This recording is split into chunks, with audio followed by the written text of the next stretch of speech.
Okay, ఈరోజు మన leader ప్రోగ్రాంలో మన గెస్ట్ జిన్నారం మండల్ సోలాపల్లి గ్రామంలో మరి సర్పంచ్ శ్రీకాంత్ రెడ్డితో ఉన్నాం. సార్ నమస్కారం. నమస్తే సార్, ఎట్లా ఉంది మీ 5 ఏళ్ల పాలన? ప్రజలకు ఏ విధంగా సర్వీస్ చేశారు? మీరెంతవరకు సాటిస్ఫై ఉన్నారు? ఖచ్చితంగా నేను 2006లో నేను ఎంపీటీస్గా గెలవటం జరిగింది. నా ఎంపీటీకి సంబంధించినటువంటి సోలక్పల్లి, ఇమాంనగర్, అమ్డూర్, గూడెం, రాలకత్వ, లంబడితాండ వీళ్ళ ప్రజల ఆశీస్సులతో నేను 2006లో 200 మెజార్టీతో నేను ఎంపీటీస్ కావటం జరిగింది. అదేవిధంగా మొన్న ఎలక్షన్లో సర్పంచ్ కూడా గెలవటం జరిగింది. ఎందుకంటే సోలక్పల్లి, ఇమాంనగర్ ప్రజల ఆశీస్సులతో గెలవటం జరిగింది. గెలిచిన తర్వాత టీఆర్ఎస్ గవర్నమెంట్ ఉండే, సరే ఇక్కడ లోకల్ ఎమ్మెల్యే కూడా టీఆర్ఎస్ ఉండే, మేము కాంగ్రెస్ నుంచి గెలవటం జరిగింది. ఏది ఏమైనా నేను ఫండ్స్ తీసుకురావడంలో చాలా కొంత ఇబ్బంది పడ్డా, మా గ్రామాన్ని మాత్రం ఖచ్చితంగా డెవలప్మెంట్ చేసినాం. ముఖ్యంగా గవర్నమెంట్లో ఉన్నప్పుడు ఒక రైతు వేదిక చాలా అద్భుతంగా కట్టినాం. ఎందుకంటే ఆ రైతు వేదికనే ఈరోజు మా జిల్లాకు ప్రథమ స్థానం వచ్చి నేను హరీష్ రావు గారితో, గౌరవనీయులైనటువంటి హరీష్ రావు గారితో నేను అవార్డు తీసుకోవడం జరిగింది. ముఖ్యంగా మళ్ళీ క్రీడా ప్రాంగణం కూడా, అదేవిధంగా పల్లె ప్రకృతి వనం కూడా, ఏ ఫండ్స్ వచ్చినా కూడా ఎమ్మెల్యే గారితో నేను అడిగి ఆ ఫండ్స్ తీసుకొచ్చి గ్రామాన్ని మాత్రం అన్ని విధాలుగా అభివృద్ధి చేయడం జరిగింది. ఇంకా అభివృద్ధి కూడా చేయాలి. మీరు అధికారంలో ఉన్నప్పటి నుంచి కూడా కాంగ్రెస్ పార్టీలో మీరున్నారు, బీఆర్ఎస్ పార్టీ అధికారంలో ఉన్నారు. అంటే మీకు కాంగ్రెస్ పార్టీ మీకు ఎట్లా గెలిపించారు? కాంగ్రెస్ పార్టీ బ్రాండ్ ఏంటిది ఇక్కడ? ఎస్, ఇది 25 సంవత్సరాల నుంచి కాంగ్రెస్ పార్టీ బ్రాండ్. ఎందుకంటే ఇక్కడ కాంగ్రెస్ పార్టీ అనుచరులు చాలా అద్భుతంగా ఉన్నది ఇక్కడ కాంగ్రెస్ పార్టీ. ఎందుకంటే సునీతా లక్ష్మారెడ్డి గారు 99 ఎలక్షన్ నుంచి కూడా ఇప్పటి వరకు కూడా కాంగ్రెస్ పార్టీకి ఇది కంచుకోట. ఎందుకంటే 25 సంవత్సరాల నుంచి కూడా కాంగ్రెస్ పార్టీ ఎవరు నిలబడ్డా, ఏ నాయకులు నిలబడ్డా కాంగ్రెస్ పార్టీని గెలిపించి ఇక్కడ ప్రజాప్రతినిధిగా ఇవ్వటం జరిగింది. అంటే శ్రీకాంత్ రెడ్డిది బ్రాండ్ ఏం కాదంటారా? ఇక అది ప్రజల బ్రాండు. శ్రీకాంత్ రెడ్డి బ్రాండ్ అంటే శ్రీకాంత్ రెడ్డి సర్వీస్ చేయడానికే ఉంటాడు. ప్రజలు నిజంగా సర్వీస్ చేసిన వాళ్ళని ఎవరు కూడా వెనుకకు నెట్టరు. సర్వీస్ చేసిన వాళ్ళని ఖచ్చితంగా హక్కును చేర్చుకుంటారు. అది సోలక్పల్లి, ఇమాంనగర్ ప్రజలు కూడా అదేవిధంగా నన్ను హక్కును చేర్చుకున్నారు. నేను ఖచ్చితంగా చెప్తున్నా, గర్వంగా చెప్తున్నా, ఈరోజు సోలక్పల్లి డెవలప్మెంట్ విషయంలో నా వంతు పాత్ర ఖచ్చితంగా కీలకంగా కనిపిస్తుంది ఎవరికైనా, రాజకీయ నాయకులకు. ఓకే, అధికారం పెట్టుకొని అంటే మీరు టీఆర్ఎస్ అధికారంలో ఉన్నప్పుడు మీరు కాంగ్రెస్ పార్టీలో సర్పంచ్గా, ఎంపీడీసీగా పదవులు కొనసాగించినప్పుడు ఏం కరప్టెడ్ లేకుండా శ్రీకాంత్ రెడ్డి వైట్ పేపర్ లాగా ఉన్నారా? 100% ఇక్కడ కరెక్ట్ చేసేది ఏముంటుంది? సోలక్పల్లి విలేజ్ ఇది. సోలక్పల్లిలో నిజంగా మాకు వచ్చే 1,25,000 రూపాయలు ప్రతి నెల, జీతాలు ఒక 40,000 పోతుంది, కరెంట్ బిల్లు ఒక 40,000 పోతుంది, మిగిలిన శానిటేషన్ అవిటికి ఒక 10,000-15,000 రూపాయలు పోతుంది. ఒక్క రూపాయి కూడా తెల్ల కాగితం మీద నల్ల గీత పెడితే ఎట్లుంటుందో నేను వైట్ పేపర్ లెక్క సోలక్పల్లి గ్రామ ప్రజలకు తెలుసు, జిన్నారం మండల ప్రజలు కూడా తెలుసు శ్రీకాంత్ రెడ్డి అంటే ఎవరు. అంటే ఇప్పుడు శ్రీకాంత్ రెడ్డి టీఆర్ఎస్ పార్టీ అధికారం ఉన్నప్పుడే పదవులు చేశారు, తర్వాత పనులు కూడా చేశారు.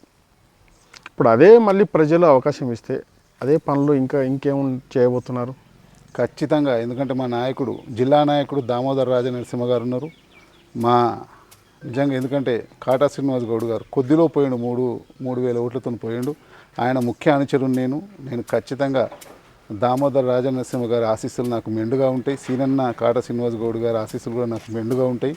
ఖచ్చితంగా గవర్నమెంట్ వచ్చింది, నేను రాష్ట్ర లెవెల్లో ఈ సోలక్పల్లిని అద్భుతంగా తీర్చిదిద్దే బాధ్యత నా పైన ఉంటుంది. నేను అదే విధంగా కూడా పనిచేస్తాను. అంటే ప్రజలు ఇక్కడ ఉన్నటువంటి ప్రజలు ఒక సంసిగ్ధంలో పడిపోతున్నారు. ఎట్లంటే పార్లమెంటు బీజేపీ, తర్వాత బీఆర్ఎస్ పార్టీ ఎమ్మెల్యే, తర్వాత అధికారంలో కాంగ్రెస్ పార్టీ. అంటే ప్రజలు ఎవరికి అవకాశం ఇవ్వమంటారు? ఎస్, నిజమే అది. ఎందుకంటే ఇప్పుడు బీజేపీ ఎంపీ గారు గెలిచిండ్రు, రఘునందన్ రావు గారు. ఎందుకంటే నరేంద్ర మోడీ గారు కొంచెం చరిష్మా పనిచేసింది. ఆ చరిష్మా ద్వారా రఘునందన్ రావు గారు గెలవటం జరిగింది. అదేవిధంగా ప్రభుత్వం మా కాంగ్రెస్ పార్టీ ఉన్నది, ముఖ్యంగా ఎమ్మెల్యే గారు ఉన్నారు. ఖచ్చితంగా ఎమ్మెల్యే గారు ఎవరున్నా నేను డైరెక్ట్ పోతా, పని చేయించుకుంటా. మా గ్రామ ప్రజల గురించి, గ్రామ అభివృద్ధి గురించి నేను ముందుండి కొట్లాడతా. అందులో ఏం వెనుక ముందు పోయేది ఏం లేదు. ఆయన టీఆర్ఎస్ పార్టీ అని, రఘునందన్ రావు గారు బీజేపీ అని అనేది కూడా ఏం లేదు. రఘునందన్ రావు గారితో కూడా ఖచ్చితంగా పోతా. ఎందుకంటే ఎంపీ ల్యాడ్స్ ఉంటాయి, నిధులు ఉంటాయి. ఆ నిధులు బరాబర్ నేను కొట్లాడతాను ఆ ఊరు గురించి. ఎందుకంటే గ్రామం ప్రజల గురించి ఏ నాయకుడైనా ఇవ్వాల్సిందే. మా వంతు పాత్ర ఉంటుంది. మా గ్రామానికి వచ్చే నిధులు కూడా నేను కొట్లాడి తీసుకొని వస్తాను. నేను ఇన్ని రోజులు కొట్లాడినా అదేవిధంగా కొట్లాడతా.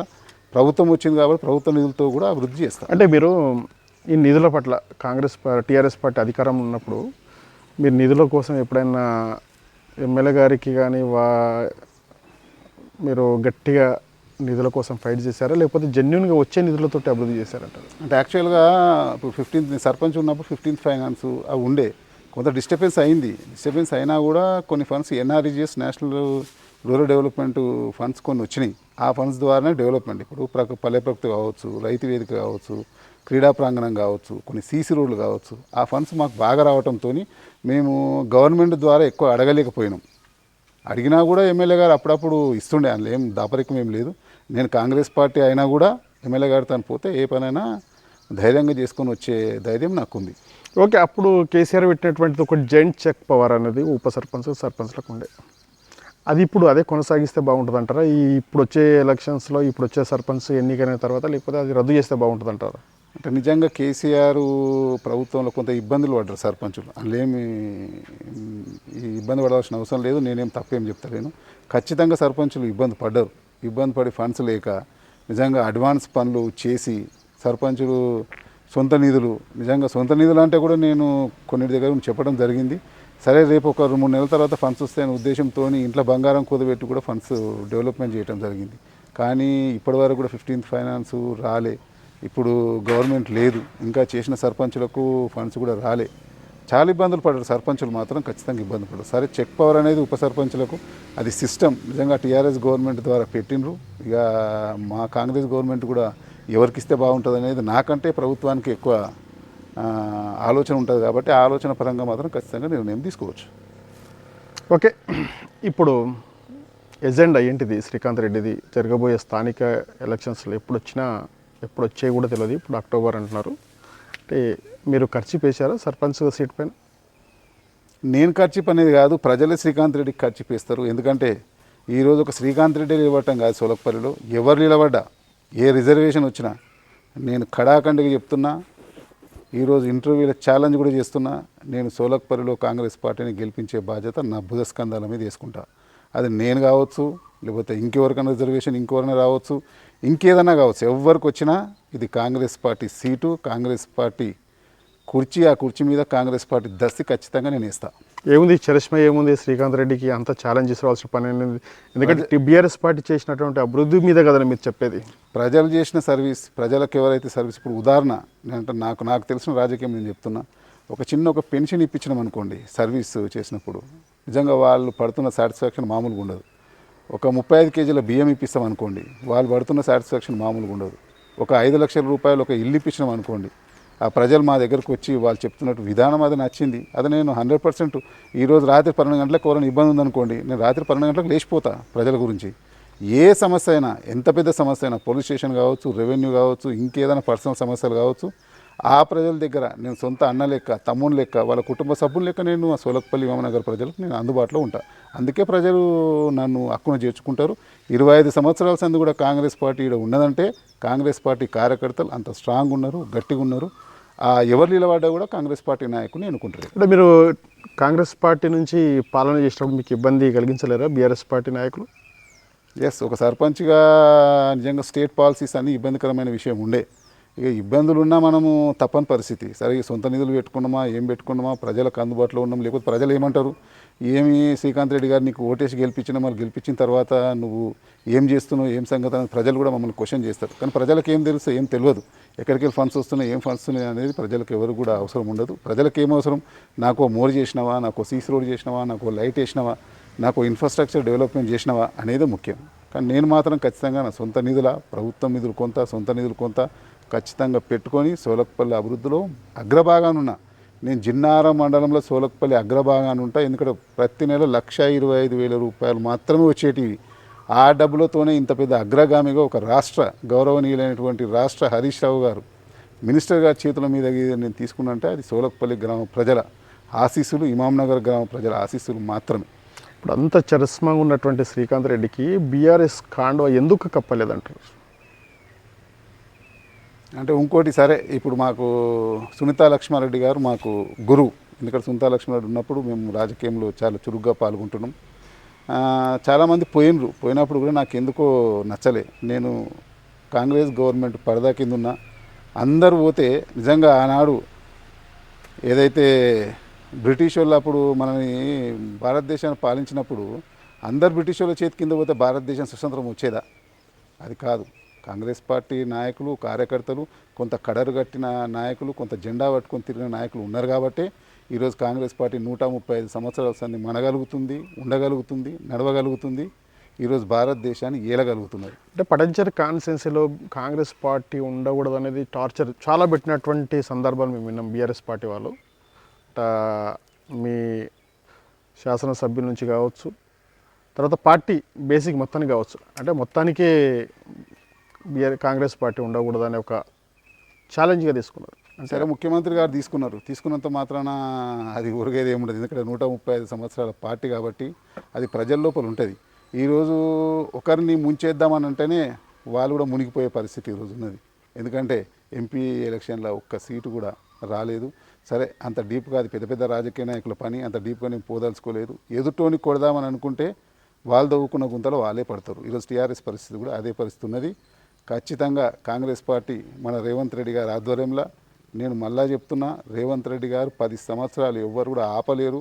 ఆయన ఎవరు కూడా ఆపగలిగే శక్తి ఏ రాజకీయ పార్టీ కూడా ఉండదు. నేను అంత పెద్ద చెప్పే స్థాయి వ్యక్తిని కాదు, కానీ నాకున్న అనుభవం ప్రకారం చెప్తున్నా, Revanth Reddy is the powerful నాయకుడు, పవర్ఫుల్ లీడర్ ఇన్ తెలంగాణ.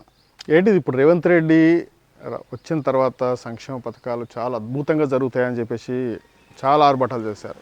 మరి గ్రౌండ్ లెవెల్కి వచ్చే వరకు రైతు భరోసా లేదు, రుణమాఫీ అనేది మళ్ళీ ఇప్పుడు ఇంకా పోస్ట్ పెయిడ్ అయ్యే అవకాశాలు ఉన్నది.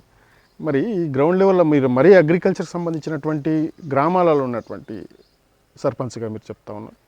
మరి ఎట్లా ఉంటుంది ఇప్పుడు గ్రౌండ్ లెవెల్లో వాళ్ళకి ఏదెందుకది రైతు భరోసా అనేది వాళ్ళకి ఈ టైంలో అనేవి అందియాల్సిన అవసరం ఉంది. ఎస్, రుణమాఫీ చేసింది కూడా కాంగ్రెస్ పార్టీ. టీఆర్ఎస్ పార్టీ రుణమాఫీ చేయలేదు. ₹1,00,000 రుణమాఫీ చేస్తాను, ₹1,00,000 మోసం చేసింది టీఆర్ఎస్ పార్టీ. కానీ కాంగ్రెస్ పార్టీ అయితే 6 గ్యారంటీలు ఇచ్చిందో, 6 గ్యారంటీల నిజంగా మహిళలకు ఉచిత బస్సు ప్రయాణం అని చెప్పి మహిళలకు ఇచ్చింది. ప్లస్ ₹500 గ్యాస్ ఇస్తామని చెప్పి గ్యాస్ ఇచ్చిండ్రు. ₹5,00,000 ఇల్లుకు ఇస్తామని చెప్పి దాన్ని కూడా క్యాబినెట్లో తీర్మానం చేయడం జరిగింది. ఇప్పుడు ఆగస్టు లోపల ₹2,00,000 రుణమాఫీ చేస్తామని చెప్పిండ్రు. నెక్స్ట్ మంత్లోనే ప్రతి మహిళకు కూడా ₹2,500 కూడా ఇస్తామని చెప్పిండ్రు. మాట ఇచ్చిండ్రు. నేను ఎందుకంటే కాంగ్రెస్ పార్టీ భవిష్యత్తు కూడా ఒక చరిత్ర చదవండి. ఏ మాట ఇస్తుందో ఆ మాట ప్రకారం నిలబడుతుంది. అది కాంగ్రెస్ పార్టీ నైజం. సరిగా డబ్బులు అనేది వాస్తవానికి మీకు కూడా తెలుసు, అందరు కూడా తెలుసు. ఎందుకంటే 7 లక్షల పైచీలకు ₹1,00,000 అప్పులు చేసి మొత్తానికి రాష్ట్రం దివాలా తీసి ఆ రాష్ట్రం కాంగ్రెస్ పార్టీ చేతిలోకి వచ్చింది. సరే, కొంత ఒక 6 మంత్స్ అయింది, ఒక 3-4 మంత్స్లో కొలిక్కి వస్తుంది. అన్ని విధాలుగా కూడా రేవంత్ రెడ్డి గారు కాంగ్రెస్ పార్టీని ముందుకు తీసుకుపోతారు. ప్రజలను కూడా, ఎందుకంటే కొంతమంది చాలామంది చెప్తారు, ఏంది గోడల మీద రాతలు రాసిన ఆయన రేవంత్ రెడ్డి ఏం చేస్తాడు, రాజ్యాన్ని ఏం వెళ్తాడని చెప్పి అందరు అంటున్నారు. నేను ఉదాహరణ చెప్తా. ఛాయలు అమ్ముకునే వ్యక్తి 3 సార్లు ప్రధానమంత్రి అయ్యిండు. ఏం తప్పే ఉన్నది, రాజ్యాంగం ఇచ్చిన హక్కు అది. ఈరోజు మన కేసీఆర్ కూడా ఎక్కడెక్కడో ఫస్ట్ ఆయన రాజకీయ చరిత్ర చూస్తే ఏమేమో చేసిండు. అట్లాంటి వ్యక్తులు కూడా ఈరోజు రాజ్యాలు ఏలిరు, ముఖ్యమంత్రి అయ్యిండు 2 సార్లు.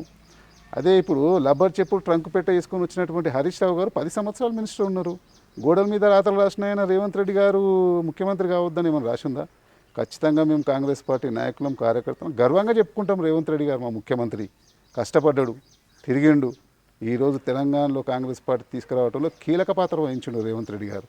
ఖచ్చితంగా రేవంత్ రెడ్డి గారికి నేను సెల్యూట్ చేస్తున్నా. కాంగ్రెస్ పార్టీని నిలబెట్టిండు, కలబడ్డాడు. ఈ టీఆర్ఎస్ పార్టీని ఓడించి కాంగ్రెస్ పార్టీ జెండాని ఎగరేసిండు. ఓకే, మీరు ఏదైతే జరుగుతున్నటువంటి ఈడీ కేసులు కావచ్చు, రకరకాలుగా బీఆర్ఎస్ పార్టీకి ఇబ్బంది పెడుతున్నటువంటి సమస్యలు మీరు చూస్తున్నారు. అంటే ఈ సమస్యలన్నింటినీ చూస్తుంటే మీరు అధికారంలో ఉన్నారు కాబట్టే వాళ్ళకి ఇబ్బంది పెట్టడమా, లేకపోతే వాళ్ళు చేసినటువంటి దౌర్జన్యాలు, అక్రమాలన్నిటి ప్రజలకు కంటికి కనిపిస్తున్నాయా? ఏం చెప్పదలుచుకున్నారు? ఇప్పుడు ఈడీ అంటే ఎన్ఫోర్స్మెంట్ సంబంధించినటువంటి ఢిల్లీకి సంబంధించినటువంటి సంస్థ. అది స్టేట్కి సంబంధించిన సంస్థ కాదు. స్టేట్ చెప్తే ఢిల్లీ వాళ్ళు వినే పరిస్థితి కూడా లేదు. ఎందుకంటే స్టేట్లో కాంగ్రెస్ పార్టీ గవర్నమెంటు, ఢిల్లీలో బీజేపీ గవర్నమెంటు. బీజేపీ గవర్నమెంట్ ఏ విధంగా చేస్తే ఈడీ ఆ విధంగా చేసే పరిస్థితి ఉన్నది. అట్లా తయారైంది కూడా ఇప్పుడు సెంట్రల్ గవర్నమెంట్. అది మా గవర్నమెంట్కి ఎలాంటి సంబంధం లేదు. మా రేవంత్ రెడ్డి గారికి ముఖ్యంగా అలాంటి చేయవలసినంత అవసరం కూడా ఏం లేదు. సరే, ఏదున్నా ఎవరైనా ఎట్టెట్లా చేసినారో ఆ రకంగా సంస్థలు పనిచేస్తే తప్ప, ఇప్పుడు నేనున్నా నా తనకు ఈడీ లేదు, నా తన బోడీ లేదు, నా తను ఏముందని ఈడీ వస్తుంది? ఏదో ఉన్నది కాబట్టి ఈడీలు వస్తారు. అందులో ఏమీ ఆలోచన లేదు. అంటే స్టేట్ గవర్నమెంట్కి సంబంధించిన విషయం అస్సలు కూడా కాదు, ఎన్ఫోర్స్మెంట్ సంబంధించిన విషయం కాబట్టి ఢిల్లీకి సంబంధించిన విషయం. ఏదైనా ఢిల్లీ నాయకులే చూసుకోవాల్సిన అవసరం ఉంటుంది. కానీ సంస్థలను కూడా తప్పు పట్టవలసిన అవసరం లేదు. ఎందుకంటే సంస్థ పని సంస్థ చేస్తుంది. దాన్ని ఎవరో ప్రోద్బలం చేస్తానో ఎవరో ప్రోత్సాహం చేస్తానో వస్తువులు అనేది కూడా నేను దాన్ని తప్పు పడుతున్నాను. అంటే కాంగ్రెస్ పార్టీ పటాన్చెరు కాన్స్టిట్యూన్సీలో యూనిట్గా ఉందంటారా? ఎందుకంటే ఇది వచ్చే సీట్, ఇది పార్లమెంట్ అయినా వచ్చే సీటే, తర్వాత ఇది అసెంబ్లీలో అయినా వచ్చే సీటే. ఎందుకు ఓడిపోవడం కారణం ఏంటిది? 100% యూనిటీ. ఎందుకంటే ఇది కాంగ్రెస్ పార్టీ కంచుకోట. ఇక గతంలో చూసుకుంటే ఇక ఇప్పుడు కొన్ని ప్రాబ్లమ్స్ జరిగినాయి అందులో ఏం లేదు. మొన్న కూడా మా కాటా శ్రీనివాస్ గౌడ్ గారు 2 సార్లు ఓడిపోవడం జరిగింది. ఫస్ట్ సారి కూడా కొంత మెజార్టీతో ఓడిపోయాడు. మొన్న కూడా 3,000 ఓట్లతో ఓడిపోయాడు. యూనిటీ లేకపోతే మాకు 1,00,000 ఓట్లు ఇస్తాయి, ఎట్లా వస్తాయి అన్న? ఖచ్చితంగా యూనిటీ మీద ఉన్నాం. మొన్న కూడా నీలమ్మద్ గారు కొంత ఒక 18,000 ఓట్లు వస్తే పోతుండే. అది ఇక అందరు టీఆర్ఎస్ పార్టీ నాయకులే బీజేపీకి పార్టీకి వేయటం జరిగింది. ఎందుకంటే గౌరవనీయులు హరీష్ రావు గారి దగ్గర ఆయన సొంతంగా ఎమ్మెల్యే గారు పడితే 85,000 మెజార్టీ వస్తుంది. ఈరోజు బీజేపీ ఆయన మెజార్టీ 2,600కు పడిపోయింది. అంటే దాన్ని బట్టి అర్థం చేసుకోవచ్చు టీఆర్ఎస్ పార్టీ నాయకులు బీజేపీకి ఎంత మంచి పని చేసిండ్రో అది అర్థం చేసుకోవచ్చు. అంటే ఇప్పుడు మీరు కాటా శ్రీనివాస్ గౌడ్ వర్గమా లేకపోతే నీలమ్మద్ వర్గమా? ఎందుకంటే ఇలా 2 వర్గాలుగా పనిచేస్తూ ఉన్నాయి, ఇప్పటికి కూడా కనిపిస్తూ ఉన్నాయి మేము అక్కడక్కడ చూస్తుంటే. ఇట్లా ముద్రాజీ ఒక స్ట్రాటజీ పనిచేస్తూ ఉంది, తర్వాత కాంగ్రెస్ పార్టీ ఒక నిక్కాసకమైన వర్గంగా పనిచేస్తూ ఉంది. లేదన్నా మేము కాంగ్రెస్ పార్టీ జెండాకు పనిచేస్తాం. సరే వ్యక్తులందరూ వస్తుంటారు పోతుంటారు నడుస్తుంటారు, అది వ్యవస్థ. దాన్ని మేము ఎప్పుడు కూడా తప్పు పట్టాం. సరే కుల సమీకరణాలు రాజకీయాలు చేస్తే ఎప్పుడు కూడా అవి పనిచేయ పరిస్థితి. జెండా కింద పనిచేస్తాం, జెండాని రెపరెపలాడించే ప్రయత్నం చేస్తాం. నేను 20 సంవత్సరాల సంది కాంగ్రెస్ పార్టీలో ఉన్నా. రాజశేఖర రెడ్డి గారిని చూసినాం, రోషే గారిని చూసినాం, కిరణ్ కుమార్ రెడ్డి గారిని చూసినాం, ఇప్పుడు మన రేవంత్ రెడ్డి గారిని చూస్తాం. ఎవరు వచ్చినా సరే, ఎవరున్నా లేకపోయినా ఏదైనా మేము మాత్రం కాంగ్రెస్ పార్టీ చేయగుర్తు జెండా కిందనే పనిచేస్తాం. జెండా కింద ఎలాంటి పొరపాటు జరిగినా ఖచ్చితంగా ఎదిరిస్తాం. ఎవరైనా తప్పు చేస్తే నువ్వు తప్పు చేసినావని మాట్లాడతాం. ఏదైతే ఇక్కడ జరుగుతున్నటువంటి ఏదైతే అభివృద్ధి విషయంలో మరి ఒక ప్రతిభ అవార్డుగా మాజీ మంత్రి హరీష్ రావు చేతుల మీదుగా సర్పంచ్గా తను చేసినటువంటి సర్వీస్ను అవార్డుగా తీసుకున్నటువంటి సోలకపల్లి గ్రామం, మరి తనకెన్ని ఇబ్బందులైనా నేను ప్రజల మధ్యలో ఉండి ప్రజలతో మమేకమై వాళ్ళ సమస్యలు అర్ధరాత్రికి నేను పరిష్కరించిన దిశగా నేను ప్రయాణించిన, మరి భవిష్యత్తులో కూడా నాకు అవకాశం ఇస్తే ఖచ్చితంగా కాంగ్రెస్ జెండా మళ్ళీ ఈ సోలకపల్లిలో ఎగురుతుందని మనతో చెప్తా ఉన్నారు.